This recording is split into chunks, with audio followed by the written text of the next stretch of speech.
¿Qué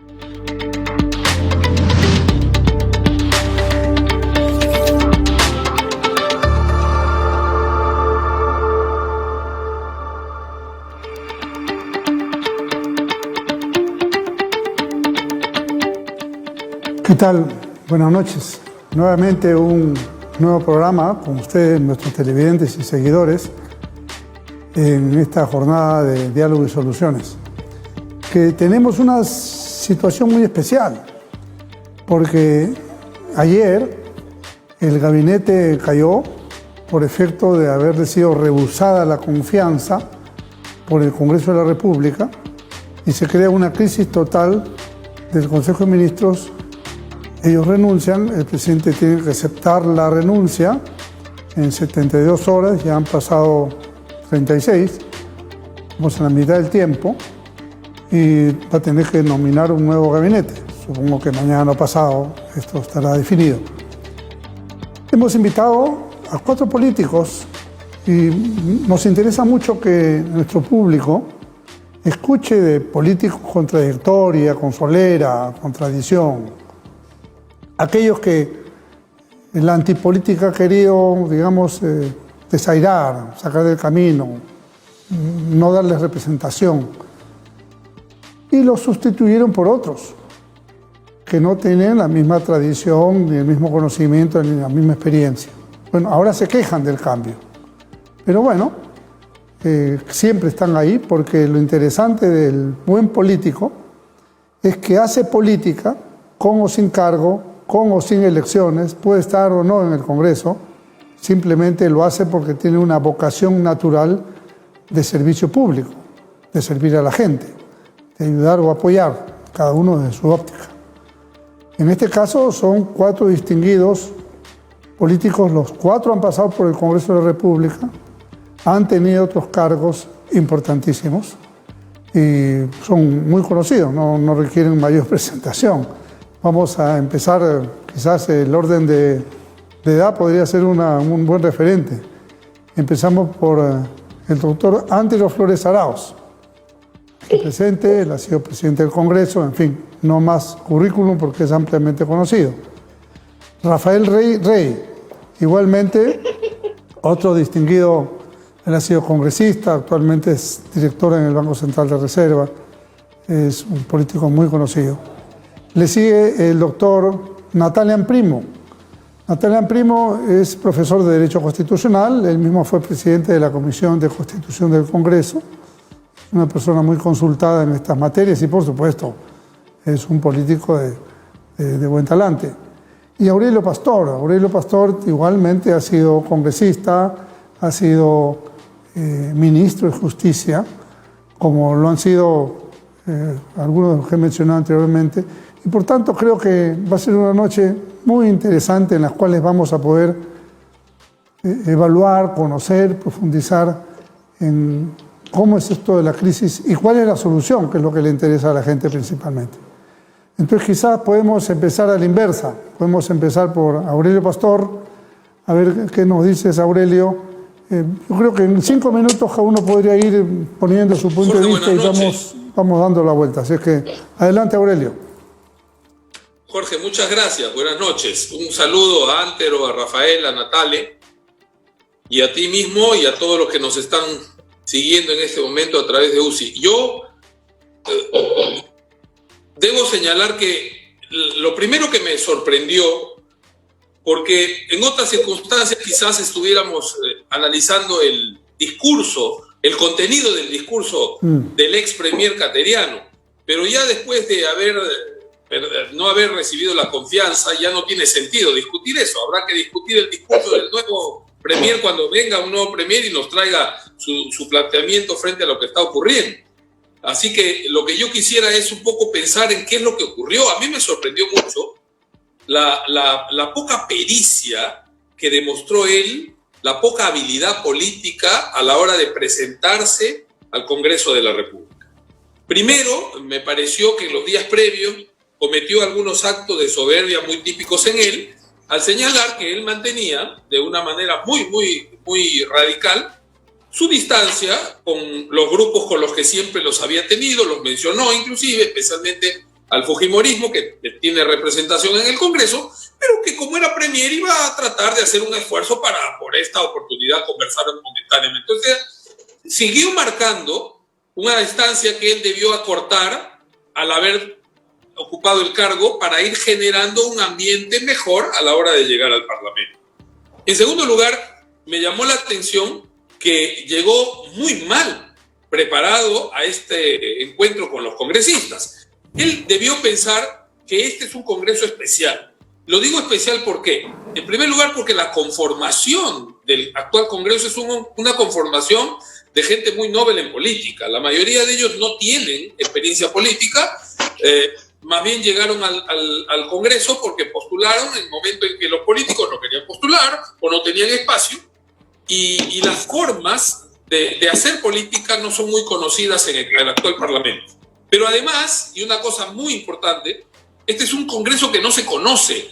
Han tenido muy poca oportunidad de estar juntos, muy poca oportunidad para intercambiar ideas, para acercar distancias, porque cuando uno llega al Congreso, llega primero con las distancias marcadas. Pero en el camino, en el transcurso del tiempo, en las conversaciones, en los debates, uno se va acercando y empieza a tener una relación distinta y a veces a convertir lo que empezó siendo una discrepancia mayor hasta una enemistad política, a convertirla en una adversidad, en un tema de adversidad, pero manejable y lista para acercarse. Pero este es un Congreso que no se conoce, no ha tenido oportunidad de estar junto en muy pocas veces y más bien es un Congreso disperso, donde la mayoría está en sus casas, en sus regiones, sin ningún contacto con el resto, no se conocen. A ese Congreso llegó Cateriano a pedirle un voto de confianza en una noche en donde el Congreso estaba vacío, no había con quién conversar. Cateriano venía de un gobierno que no tiene bancada, y como no tiene bancada, no tiene operadores políticos en el Congreso, un tema que es sumamente importante para este tipo de votaciones. Y además, como no estaban ahí los congresistas, no tenía la posibilidad de ir acercando y mejorando su relación con ellos. Entonces, en algún momento, sin duda, habrá sido en la madrugada, se habrá dado cuenta él que no tiene los votos, pero que tampoco tiene la posibilidad de conversar con nadie porque nadie había en el Congreso. Y eso, lo que yo denomino la sala Mariátegui, que es estar en el Congreso, estar en el lugar, plantear las diferencias, hacer que esas diferencias se acerquen, llegar a acuerdos, intercambiar algunas preocupaciones para finalmente darle el voto que el gabinete necesita, que a veces ni siquiera necesita ser un voto a favor, necesita no ser un voto en contra. A veces con una abstención uno también está ayudando a que el gabinete pueda obtener los votos que necesita para lograr la confianza. Pero no hay conversación, no había con quién hablar, y él se había mostrado tan distante que el resultado está ahí. Entonces, pienso que el principal responsable de lo que ocurrió esa noche y esa madrugada en el Congreso es Cateriano, con su pésimo manejo político, a pesar de ser un hombre que llegó al Congreso hace muchos años atrás y fue premier 4 años antes. Sin embargo, parece que le ha faltado entrenamiento, o que de repente ha llegado demasiado endiosado por un sector de gente que siempre está detrás de él, abanicándolo, y que le engañó pensando lo que podía ser superior con un discurso larguísimo que nadie entendió qué tenía que ver ese discurso para alguien que está terminando un periodo, y terminó con la votación que tuvo. Entonces, yo parto por eso. Me sorprendió la poquísima, o por no decir nula, habilidad política de Cateriano, y de haber tomado inclusive las precauciones para poderse manejar en un Congreso difícil, disperso, ausente, novato, con todas las características que tiene el actual Parlamento. Y ahí están las consecuencias. Muy bien, Aurelio, te agradezco. Pasamos a Natalia Primo. El doctor Natalia Primo creo que nos puede hacer un enjuiciamiento también desde su punto de vista. Adelante, Natalia. Gracias, Jorge, y un gusto estar con tan grandes amigos, rememorando tantas conversaciones y diálogos hace tantos años, ¿no? Bueno, yo partiría por señalar que es inexplicable. En primer lugar, nosotros 5 conocemos a Manuel Merino porque compartimos Congreso con Manuel, ¿no? El presidente del Congreso. Y Manuel Merino, yo creo que todos tenemos, yo compartí bancada, así que yo lo conozco perfectamente a Manuel. Y si yo destaco de Manuel Merino dos características, es que es un hombre transparente y de buena fe. Yo he cuestionado, diríamos, el por qué él no suspendió la sesión y promovió la votación a las 6:15 o 6:20 de la mañana. Pero cuando lo he escuchado el día de hoy señalar que él le planteó al ex primer ministro Cateriano que no tenían los votos y que era mejor postergar la presentación, yo no entiendo por qué Cateriano insistió en presentarse cuando él conocía de primera mano que no existían los votos. Eso es algo absurdo.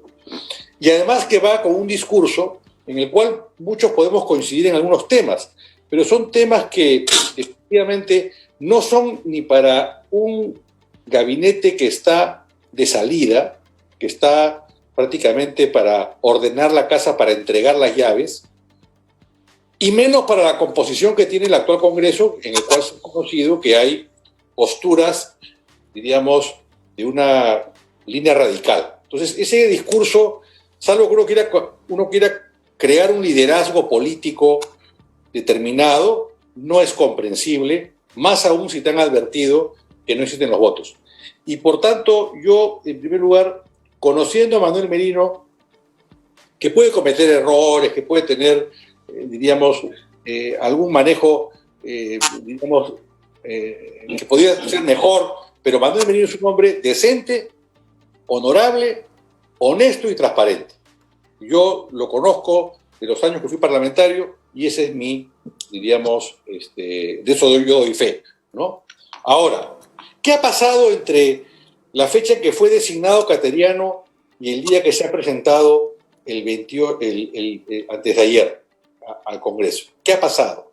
Porque Cateriano, cuando es designado primer ministro, hace una suerte de roadshow, de entrevista con todas las bancadas, y más bien recibe un apoyo generalizado. Están las declaraciones después de salir de sus reuniones, y todo el mundo saludaba, apertura, el cambio de gabinete. Entonces, ¿qué ha pasado? Lo que ha pasado para mí son dos cosas, ¿no? Uno ha pasado el 28 de julio. El 28 de julio en el cual el discurso del presidente no fue digamos, un discurso bien recibido. Y en segundo lugar ha pasado la denuncia que Panorama señaló respecto de, diríamos, un grupo de amigos del presidente de la República que han ganado la tinca o tienen la lotería y han logrado obtener puestos que nunca antes ocuparon y remuneraciones que nunca antes tenían y que son conocidos porque juegan tenis con el presidente. Muy bien. Yo no soy amigo de Cateriano, ¿no? Pero yo no creo que Cateriano, ese tema del día domingo, no lo hubiera tocado con el presidente y no le haya pedido una definición. O sea, oye, esto hay que solucionarlo. Y entonces, yo he insinuado, he escuchado alguna volada de que en lo que le ha pasado a Cateriano, en cierta forma hay una mano del presidente Vizcarra, ¿no? Porque Vizcarra no quiere, pues, un primer ministro independiente, si no elegiría, pues, o propondría a Antero Flores. No, él quiere un primer ministro sometido, que no le discuta, que no le ponga condiciones. Y a los 2 días de Cateriano ser elegido, Perú 21 me pidió a mí un artículo que publicó en Página Central sobre cómo yo veía la designación de Cateriano. Y yo en ese artículo puse, y está en blanco y negro, que para mí Cateriano iba a confrontar, más que con el Congreso, con el presidente Vizcarra. Y creo que también eso ha ocurrido. Porque, fíjense, es extraño que 2 bancadas que son habitués de Palacio de Gobierno. APP es una bancada que tiene hasta una ministra que no ha sido cambiada y no ha sido, digamos, y su permanencia no se debe a su destacada labor ministerial, pero tiene una ministra sostenidamente en todos los gabinetes, que es la señora Montenegro. Y Acción Popular es un partido que cada vez que ha habido una crisis, inclusive hasta el cierre del Parlamento, tal y cual, el presidente de Acción Popular ha estado al costado de Vizcarra aplaudiendo las medidas que toma Vizcarra. Entonces, es raro que estas dos bancadas, que además con una cosa extraña deciden diferir su posición hasta el final, hayan en la hora nona votado en abstención sabiendo que ya eso implicaba la caída del gabinete, ¿no? Y yo creo que lo que ha pasado en el Congreso es penoso porque nos coloca al Perú en una situación de incertidumbre y de zozobra, ¿no? La bolsa ha bajado, la impresión del país en los agentes internacionales debe ser hoy día muy, digamos, mala. Y yo digo, es raro lo que ha pasado. Es raro lo que ha pasado, porque primero Cateriano, cuando asume el cargo, cuando juramenta el cargo, anuncia un programa de acción muy limitado, con lo cual yo creo que todos aplaudimos, porque era un programa consciente de que la situación de este gobierno es una situación de salida, no es una situación de generar grandes obras. Oye, en el discurso cateriano hasta ofreció pues cuestiones turísticas en Choquequirao. No es que yo crea que no se deban hacer, pero la verdad que no es hoy día un gobierno que estamos con la pandemia, con las elecciones de encima y con los problemas económicos que tenemos para estar pensando en programas de mucho mayor envergadura, ¿no? Entonces, ¿qué ha pasado? Él ofrece tres aspectos muy limitados y sin embargo cuando va al discurso de voto de confianza hace un planteamiento que no está limitado a los tres temas que abordó, sino que habla de 1000 cosas más, ¿no? A sabiendas que algunas de ellas implicaban echarle sal y limón a la herida de algunas bancadas. Entonces, Cateriano no es un político, digamos, que no tenga experiencia, más allá de genio y figura hasta la sepultura, como dice el dicho, pero evidentemente o está construyendo una imagen política con cara a algo más, o es inexplicable lo que ha ocurrido. Ahora, el comportamiento del Parlamento también es irresponsable. Es irresponsable porque nos guste o nos disguste Cateriano, evidentemente el país no está para estar en estas situaciones de zozobra, de confrontación, de incertidumbre en la cual el día de hoy nos encontramos. Ese sería mi comentario inicial, Jorge. Bueno, ahora vamos a pasar a Rafael Rey. Además, Rafael conoce muy bien a Cateriano, así que creo que él nos puede hacer inclusive una descripción de su personalidad un poco más puntual. Jorge, suscribo las palabras de Natale y de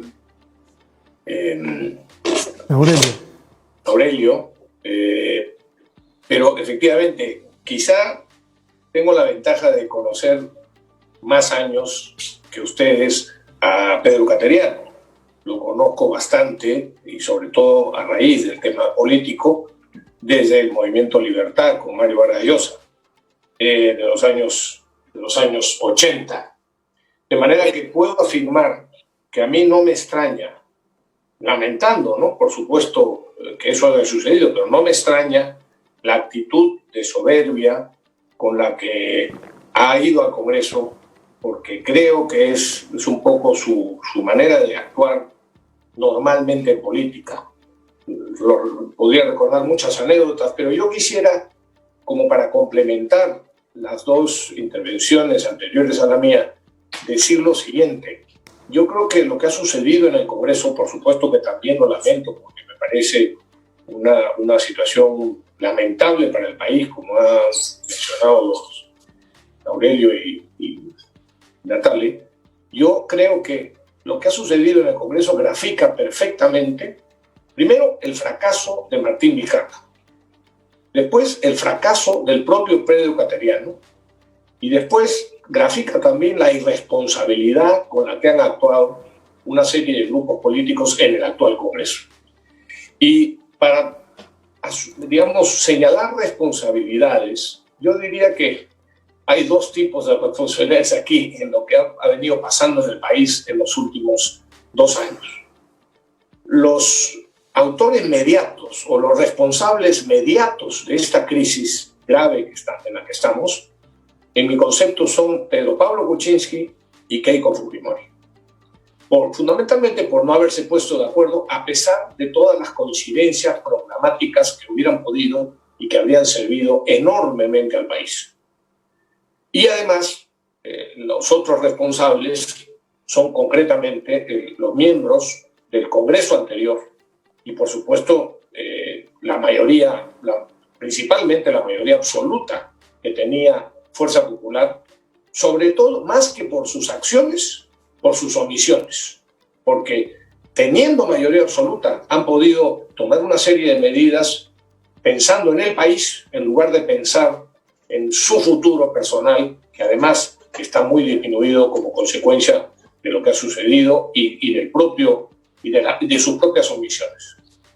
Pero después de los responsables mediatos, que son los que acabo de mencionar en mi opinión, hay unos responsables inmediatos de esta situación. Y yo creo que se debe mencionar, en primer lugar, a esa prensa adicta al poder por su campaña de desprestigio a cualquier oposición al señor Vizcarra. Es una cosa que seguimos viendo todos los días. Gran parte de la prensa,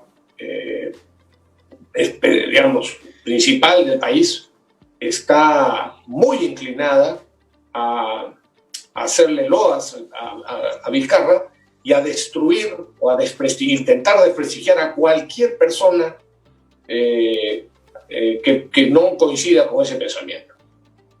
Por supuesto, el propio Vizcarra es otro responsable inmediato, fundamentalmente por su golpe de Estado, por su soberbia y por la prepotencia y la ineptitud que ha demostrado durante el tiempo que lleva como presidente.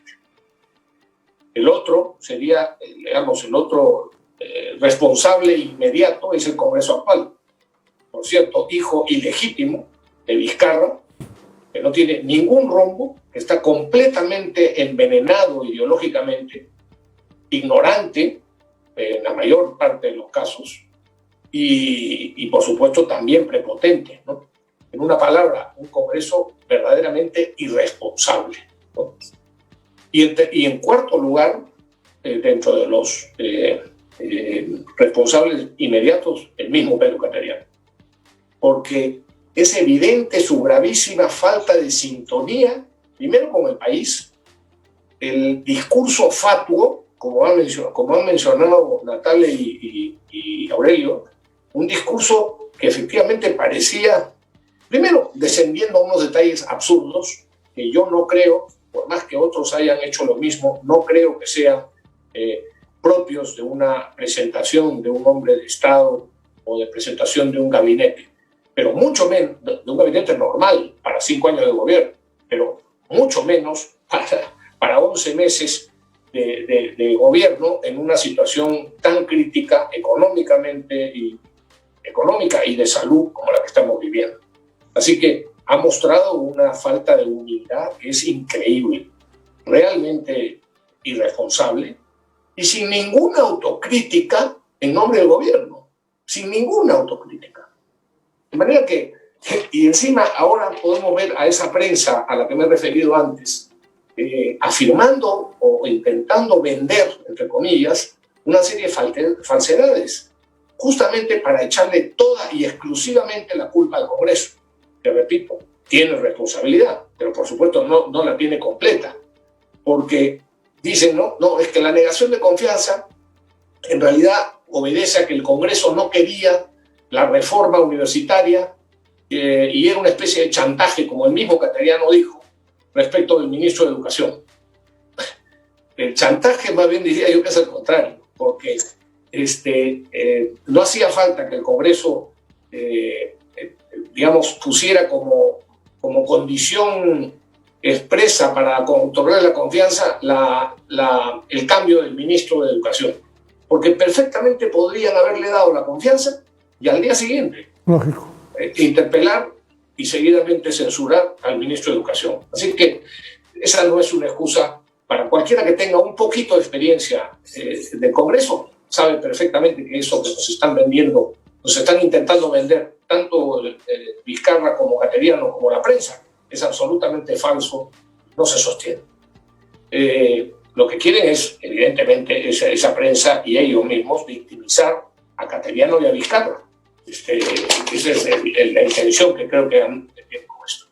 Y después quería simplemente resaltar tres paradojas. La primera, según Cateriano, todos los de Fuerza Popular eran unos delincuentes. Pero bueno, hoy día se ve que los de Fuerza Popular, con los que, repito, discrepo y considero que no lo hicieron bien en el Congreso anterior, ahora han demostrado ponderación, porque esos son algunos de los que han votado por la confianza, dándose cuenta de de la situación, de lo que significaba negarle la confianza para la estabilidad del país y de su gobierno. Por otro lado, Vizcarra y Cateriano y la irresponsable prensa adicta a Vizcarra, vamos a decir así, sembraron vientos. Bueno, como dice el dicho, hoy día están cosechando tempestades. Y en tercer lugar, tercera paradoja, el gobierno anticorrupción, ¿no?, se cae también, creo yo, por la corrupción interna que se va descubriendo día a día en ministros, viceministros, en amigos del presidente, en nombramientos inadecuados, etc. En puestos de trabajo para los parientes, los amigos y los parientes de los amigos, ¿no? Ese gobierno que a cada rato decía y luchaba contra la corrupción demuestra una vez más la certeza del dicho: dime de qué te ufanas para decirte de qué adoleces, ¿no? Finalmente, es verdaderamente llamativo que Vizcarra declare que después del voto en contra de la confianza, declara que acepta. Creo que esto tú lo has llamado muy bien la atención pública, Jorge. Sí, un Twitter dijo que aceptaba que le hubieran negado la confianza a su gabinete, como si pudiera no aceptarla. Es decir, el presidente de la República está obligado, y esto es lo que pasa. Vizcarra cree que es el dueño del país y que puede actuar como le da la gana. No llegan a entender esto por la soberbia que tiene, que lo que uno tiene que hacer es cumplir y hacer cumplir la Constitución. De manera que no puede decir acepto, como si tuviera la posibilidad de no aceptar lo que el Congreso ha dicho, por más irresponsable que haya sido la decisión del Congreso. Que además es un Congreso, repito, ilegítimo, porque nace de un golpe de Estado que ha sido apoyado por la prensa y por estos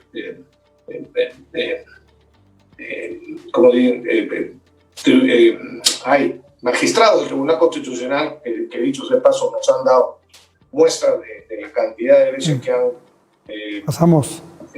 actuado indebidamente. Sí, de acuerdo. Y finalmente, creo, lamentablemente, el gobierno de Vizcarra pasará a la historia por no haber hecho nada, o mejor dicho, por habernos traído el caos en el que ya estamos y lamentablemente un negro futuro para el quinquenio 21 al 26, como consecuencia de esas gravísimas acciones y omisiones que ha tenido durante su gobierno. Muy bien. Por supuesto que tengo la esperanza, como cualquier peruano, de equivocarme. Ojalá que efectivamente las elecciones del 2021 nos traigan algo positivo, especialmente en favor de la gente más pobre. Pero, por supuesto, no se reduce la pobreza con demagogias, con populismos y con facilismos. Muy bien, sino Rafael. haciendo con sensatez lo que el Perú necesita que se haga. Ok, muchas gracias. Vamos a Antero Flores Arauz. Adelante, Antero, por favor. Con el mayor gusto. Yo diría que la presentación de Cateriano, y lo voy a dividir en tres partes. 1, la forma; 2, el contenido; y 3, las circunstancias. En cuanto a la forma, cumplió con lo que dice la Constitución. Voy a señalar cuál es prácticamente mi plan de gobierno que ejerceré mientras sea primer ministro. Y 2, las medidas que requiero para ello. Normal y corriente. Y en cuanto al contenido, la verdad, suscribo, pondría huella digital, etcétera, en todo lo que ha dicho. Quizás algunas cosas no oportunas, en fin, pero el contenido clarísimo, y es lo que yo pienso y estoy además convencido de que hay que hacer en el país. Dar las facilidades para la inversión, destrabar proyectos, simplificar trámites, en fin, todo lo que hay que hacer, y para la crisis, sobre todo, ocupar la mano de obra que hoy día está ociosa. Coincido. Pero las circunstancias. Asume Cateriano en un momento en que el Congreso estaba erizado contra el gobierno. ¿Por qué? Porque lo hizo pasar el ridículo de la aprobación debido a las pechadas de término de la inmunidad parlamentaria, que felizmente no ha concluido, no hay una segunda votación y allí está como proyecto inconcluso. Pero fue un papelón ante las exigencias del presidente Vizcarra. Entonces, cuando tú tienes un ojo morado, no actúas con tranquilidad, quieres la revancha, descobrar, y un poco eso es lo que ha pasado. Pero además hay más cosas. Ha habido necedad. ¿Por qué necedad? Porque la política es de entendimientos, no es necesariamente de confrontación, es de diálogo para buscar soluciones. Y cuando tú buscas concordancias y acercarse dos posiciones que pueden ser antagónicas, tienes que hacer concesiones. Y las concesiones tienen que ser mutuas. Si no haces concesiones, no vas a llegar a acuerdos. Porque si dos se sienten depositarios de la verdad, ¿dónde está la verdad? Algo debe estar fallando. Nadie es absolutamente verdad. Hay que buscar términos lógicos que puedan llegar a acuerdos. Hubo necedad para no hacerlo. ¿Y por qué necedad? Porque el doctor Cateriano fue advertido de que no habían los votos. Entonces, si no hay los votos, tienes que dar alguna muestra para lograrlo. Y no se quiso. Eso es necedad. Y no conocer cómo deben ser las negociaciones. Esto no es como decir las lentejas, o lo tomas o lo dejas. No, el país requiere acuerdos, y más en una situación como la que vivimos, de la pandemia y de la crisis económica recesiva, y que puede terminar en una cosa muchísimo mayor. Entonces se requería ese acuerdo, no lo hubo. Dos, le echaron la culpa al Parlamento, porque el señor Vizcarra no tiene bancada. Por el amor de Dios, que tiene que tener la culpa el Congreso. Si el señor Vizcarra no tiene bancada es porque no le dio la gana. El señor Vizcarra es la segunda etapa, el segundo tiempo del señor Kuczynski. Llegó en la plancha del señor Kuczynski con un partido Peruanos por el Cambio. Y si él, después de la disolución del Congreso, no hizo nada para que ese partido que lo llevó a la vicepresidencia y luego a la presidencia formara una lista para participar en las elecciones del 26 de diciembre y no se hizo, no es culpa del Congreso, es culpa de ellos, pecado por omisión, en consecuencia que no se quejen. Después se ha dicho también de que eso es extorsión, que ha sido extorsionado. Yo no veo dónde está la extorsión, que es un delito, y menos del señor Merino, que es un pan de Dios. Lo único que le falta es que le pongan velitas misioneras. ¿Dónde está? Más aún, olvidando que los parlamentarios no tienen que dar cuenta de sus votos. Y la denegatoria de confianza es ejercicio del voto parlamentario. No tienen que dar cuenta a nadie. Por lo cual, quien está pidiendo que la fiscal de la Nación haga las denuncias está desbarrando. Y no quiero ser más duro porque hay seguramente público con damas. También se ha dicho de que esta es una cuestión para impedir la calidad universitaria. Oigan, No creo que nadie en el Perú no quiera que la calidad universitaria de las que son licenciadas y las que no lo lograron, todas aumenten. Todos queremos lo mejor de lo mejor. Pero lo que es necedad, y acá también del presidente de la República, es llevar a Cateriano con un ministro de Educación que tiene una cargada mochila, que ya el Congreso lo tenía entre ojos, porque había ya sacándose firma, creo, en ese momento, para una interpelación. 2, la mochila enorme de una convocatoria de adquisición de millones de dólares para computadoras. Han pasado meses, no se ha terminado el asunto, hay dudas de cómo se manejó, pero la cuestión es que no hay computadoras, ni habrán seguramente en este año lectivo escolar para los pobres alumnos que están en su casa. Los mecieron. ¿Por qué? Por ineficiencia del ministro de Educación.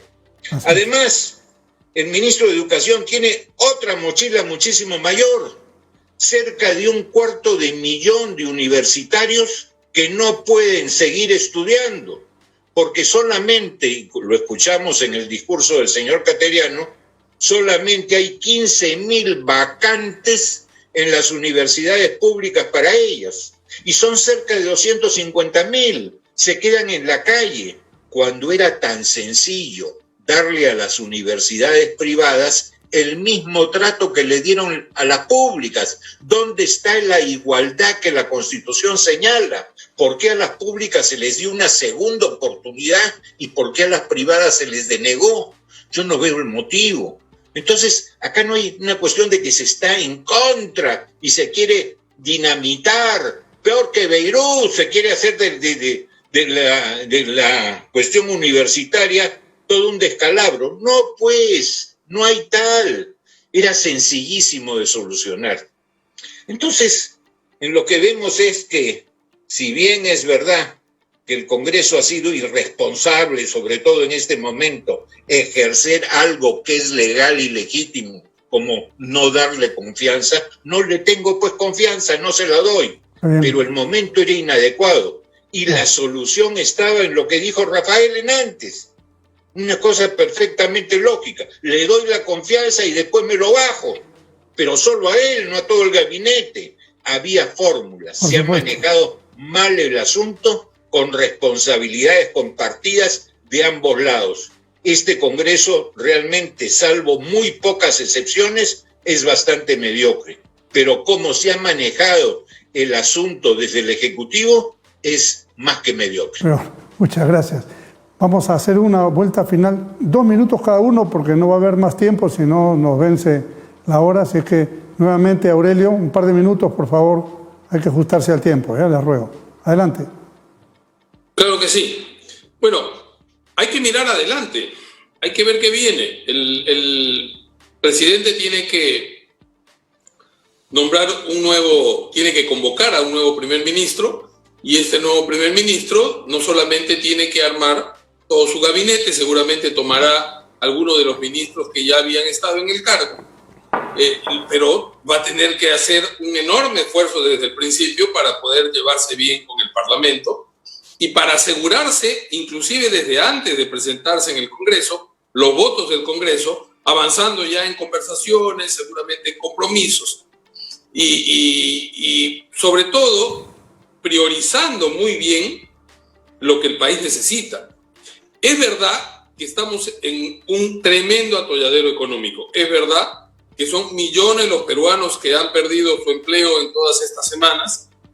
Es verdad que va a resultar muy difícil recuperar la economía a los niveles en que estaba en marzo, en donde ya además venía golpeada la economía peruana. Pero la principal preocupación de la gente hoy día está puesto en la emergencia sanitaria. El gobierno tiene que demostrar mayores reflejos y mejores resultados con respecto a la lucha contra la pandemia. El día de hoy han muerto 221 peruanos. Empieza a levantarse el número de fallecidos. Oficialmente. Producto, naturalmente, de la libertad con la que la gente ya está en las calles haciendo sus actividades. Los contagios siguen aumentando. Hoy día 1 de cada 3 peruanos que han pasado por los exámenes han dado positivo, 1 de cada 3 ya, miren cómo va subiendo esto, y me temo que en los próximos días esto podría ponerse peor. Así que el gobierno tiene que demostrar reflejos, especialmente a donde la gente está más preocupada, que es cómo sobrevive a esta pandemia, y para eso va a tener que el próximo premier focalizar su programa fundamentalmente en ese tema. Sí, muchas gracias. Vamos, Natalia. Bueno, mira, Jorge, amigos, si ustedes me piden una reflexión final sobre lo que hemos vivido, no lo limitaría a los últimos días, sino desde, diríamos, que empezó la pandemia, mi conclusión es que la ideología ha vencido a la racionalidad. Por ejemplo, ¿por qué el Estado peruano no ha utilizado la capacidad de compra del sector privado? ¿Cuántas empresas transnacionales están en el Perú que tienen relaciones permanentes con la China y compran a infinidad de proveedores? Se han podido comprar máscaras, se han podido comprar, diríamos, pruebas, se ha podido comprar, en fin, infinidad de situaciones que el Estado ha querido manejar él solo y que ha fracasado de forma, la verdad, que contundente, ¿no? Entonces, yo creo que acá al propio gobierno la ideología le ha vencido a la racionalidad. Eso del oxígeno fue fatal, acuérdate. Por supuesto, ¿no? O sea, fíjate, en España el gobierno español recurrió a las empresas transnacionales para adquirir máscaras, para adquirir pruebas, para adquirir una serie porque una empresa transnacional que compra millones a determinado país tiene posibilidades de comerciar mucho más grandes que la que un Estado tiene, ¿no? Y sin embargo eso no se ha utilizado, y no se ha utilizado por un tema ideológico, en primer lugar. En segundo lugar, yo he escuchado hoy día al señor Cateriano hacer diríamos, un ataque a un grupo político con el cual yo no comparto una serie de ideas, pero que yo, como demócrata, tengo que levantar la voz, que es el FREPAP. No se puede, en el Perú, no se puede descalificar a nadie que tiene representación, porque si se descalifica al que está sentado en el Congreso, simplemente es imposible llegar a entendimiento. Si yo me siento en una mesa para buscar un entendimiento y yo descalifico al que se va a sentar en la mesa, no hay ninguna posibilidad de entendimiento. Y hay que decir, aquí yo hago una discrepancia con Rafael. Este Congreso no es hijo ilegítimo de Vizcarra, es hijo legítimo de Vizcarra, porque Vizcarra es el que lo diríamos, lo ha creado. Vizcarra es el responsable de lo que tenemos actualmente. Vizcarra quería un parlamento de gente, diríamos, sin experiencia, promovió una reforma política que para mí es una deforma política y una reforma política tramposa, porque la política que planteó Vizcarra fue, en primer lugar, lucha contra la corrupción, pero en la reforma planteaba que para levantar el fuero a los ministros se requerían 2/3 de la Cámara, o sea, era imposible, ¿no? Independencia de poderes, pero para insistir en una ley que el Ejecutivo observaba 2/3 de la Cámara, o sea que el presidente era prácticamente la segunda Cámara. Pero sin embargo, se vendió a la población una suerte de reforma como si los cambios en el Perú fueran objeto de una ley. El Perú lo que requiere es concordancia, es llegar a entendimientos. No es un tema de leyes, es un tema de actitudes y de buen comportamiento político.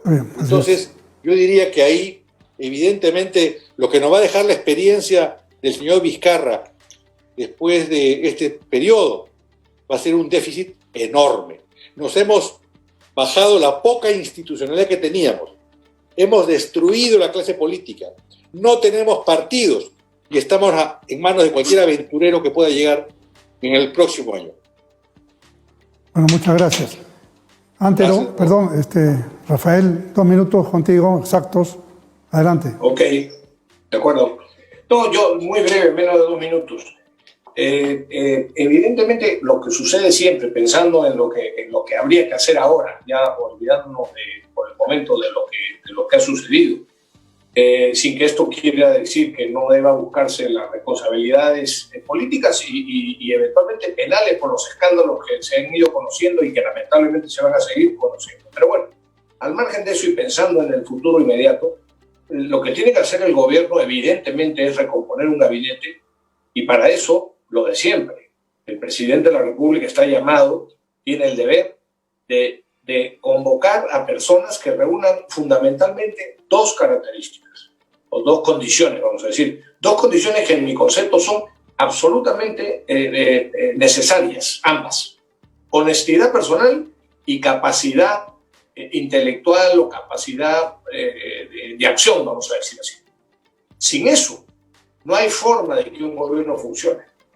O nombran a personas que sean capaces de cumplir el papel que tienen en sus respectivos sectores y por tanto ser los que aceleren los motores de la burocracia acostumbrada a perder el tiempo y a no comprometerse, o seguiremos como estamos. El problema que va a tener el ingeniero Vizcarra es que él y sus ministros anteriores han mostrado tal incapacidad que han generado todo este caos en una situación como esta. Francamente, creo yo que muy pocas personas que reúnan esas 2 características que hemos mencionado estén dispuestas a hacer el sacrificio que significa hoy entrar a un gobierno de salida y desprestigiado como este, encima con una situación como la que tenemos.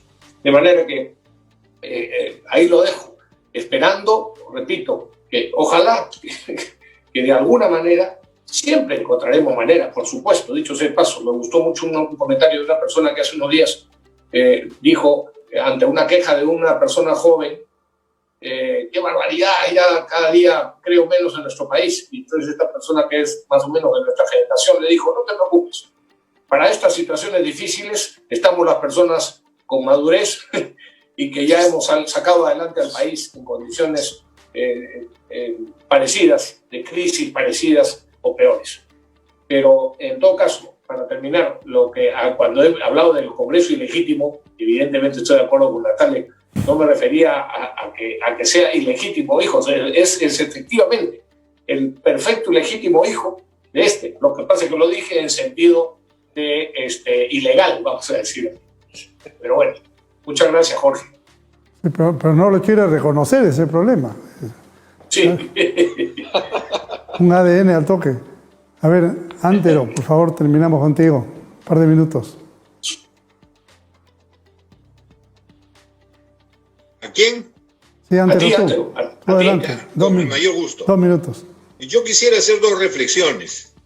Una, insistir que para hacer política hay que dialogar y para poder dialogar hay que hacer concesiones. Si no, eso no es entender la política.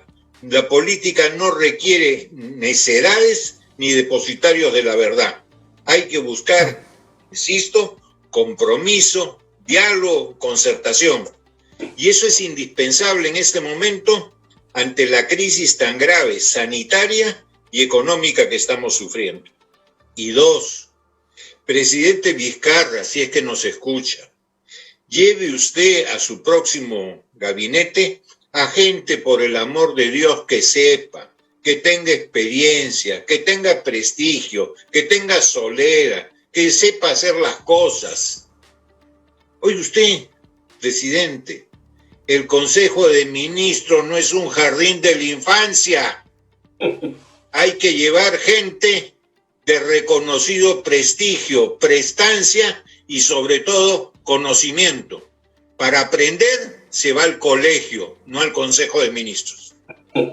Bueno, y a propósito de eso, no has dejado de estar voceado tú como un posible primer ministro, pero yo creo que no hay ninguna vocación de apertura ni de serenidad en esa nominación. ¿Qué cuentas? ¿Quién te ha llamado? El silencio se lo cuente, creo. Sí, yo creo. ¿Quién me ha llamado? La única que me llama es mi mujer, pero para comer. Está bien. Bueno, les quiero agradecer muchos de ustedes cuatro, y hoy quiero dar unas palabras finales. Creo que el gran responsable de esto es el presidente Vizcarra. Por supuesto, secundado por Cateriano, que peor no lo pudo hacer, como ustedes muy bien lo han descrito. Pero Vizcarra, desde el momento que disuelve el Congreso, tenía que haber pensado que esa decisión no solamente era inconstitucional, el propio señor del Solar hace pocos días ha dicho que era una cuestión dudosa o controvertida, y un demócrata, cuando la cosa es dudosa, se pega a la Constitución, no se mete en la audacia. Entonces, ¿qué es lo que sucede? Estamos nosotros ante un Congreso elegido para un poco más de un año, entonces que no se quejen del populismo, que no se quejen de los candidatos que quieren usar el Congreso como trampolín a su candidatura, y después dicen, no, yo voto, no voté, no me acordé, no leí, en fin. Creo que esas irresponsabilidades son sumamente graves. De todos los lados se le ha dicho al señor Vizcarra, presidente, convoque usted un Congreso de Unidad Nacional, busque consensos, construya los consensos, pero nada. Hasta el Acuerdo Nacional le he dicho eso, transparencia le he dicho eso, un conjunto de ciudadanos encabezados por varios miembros que han sido presidentes del Tribunal Constitucional, han sido parlamentarios, han sido ministros de Estado, le han dicho hoy día en la tarde eso, pero nada. Parece que él sigue R con R en la misma idea de poner al mismo equipito de siempre, con pequeños cambios y retoques que no creo que signifiquen la opción de, salvo honrosas excepciones. Yo me quito el sombrero por Pilar Macetti sin duda, y espero que se ha trascendido que ella no aceptó ser presidente del Consejo de Ministros para quedarse en salud, y es una decisión correcta. Esa la respaldamos. Pero yo creo que el presidente tiene que abrir un juego que no se le ocurre, Muchos periodistas críticos y aliados de Cateriano han dicho, yo escuché hoy día, pero ¿cómo podía ser para deshacerse del ministro de Educación si era una condición? Hay formas. Ustedes ya han descrito algunas de las formas como se puede hacer. La otra forma también es de, si yo hubiera sido ministro de Educación y soy la piedra en el zapato por la aprobación del gabinete, le he dicho, señor presidente del Consejo, acá está mi renuncia, yo no quiero ser un obstáculo para que el Perú siga avanzando, por ejemplo. Y eso hubiera podido perfectamente hacerse efectiva después de la votación o antes, como sea, pero estaba terminado el tema. Entonces, como vemos, lo que ha faltado es dedo de organista, ha faltado capacidad política. Y lo ha descrito muy bien antes en su última intervención. O sea, no se puede estar jugando con el Perú, poniendo a personas que no tienen idea de lo que tienen que hacer para aprender, y eso nos ha costado, lamentablemente, nos ha costado muchas vidas. Así que muchas gracias a nuestros amigos que nos han acompañado esta noche, y nuevamente a nuestros seguidores que ya nos siguen miércoles a miércoles a las 9 de la noche aquí por UCI Televisión, un canal inteligente. Gracias.